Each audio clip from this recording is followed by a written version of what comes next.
Hi, this is Tony with Prosonic Studios. In this video, I'll be showing you how to use the Chord Progression Browser in a chord progression session.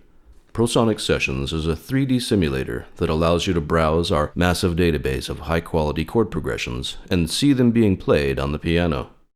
It also has some great features that will help you to learn the progressions once you've found some you like. So let's get started. At the top right of the screen is the Chord Progression Browser. You can select the type of progression by changing the settings in the top row of buttons. The chord progressions in that selection will then appear in the list below. Here, I'll show you what I mean. The leftmost button is the Progression Tonic, or Tonal Center. Here you can select any one of the listed notes to be the tonic. Notice we don't have every possible note in here, like sharp notes, but every possible note can be selected enharmonically. So if you want, for example, the key of C sharp, then select D flat. We'll leave it at C for now.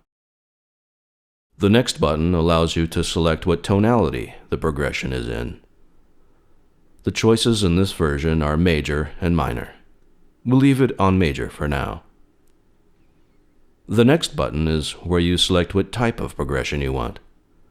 There are currently 3 types in this version. Cadential, these are progressions with root motion to the tonic chord. Sequential, these are progressions with root motion by a recurring interval, for example descending fifths. And expansion, these are progressions that expand upon the same root note. We'll leave it on cadential for now. The type of selection continues with the next button, the Progression Subtype button. These are the kinds of progressions that are contained in the progression type you selected in the previous button. So, for example, in cadential we have 4 categories. Circle, which contains progressions with root motion to the tonic chord by fourths or fifths. Oscillation, which contains progressions that alternate between the tonic chord and a non-tonic cadential chord. SNF, or surrounding note figure, means the tonic chord is encircled by adjacent chords.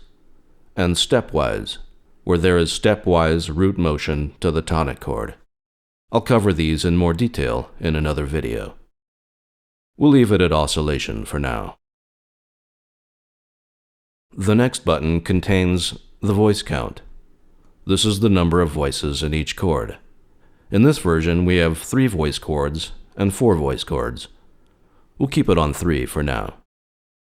And the last button is where you can select the rhythmic performance of the progression. This sets how the progression is to be played. There are 4 rhythms in this version. Chordal, where all the notes are sounded at the same time. Ascending, where the progression is played with ascending arpeggios. Descending, where the progression is played with descending arpeggios, and ascending, descending, where the progression is played with arpeggios that first ascend, then descend. We'll leave it on chordal for now. The list below now contains progressions that fit those criteria. There are 4 progressions that fit these settings.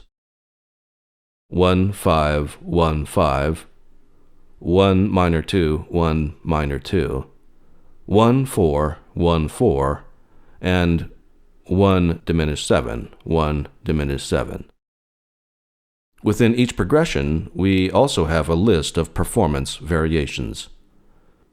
As you can see, the first progression contains 83 variations.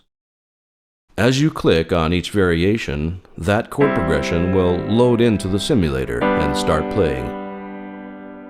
You can also use the spacebar to start and stop the player, and you can use the up and down arrow keys to cycle through each variation.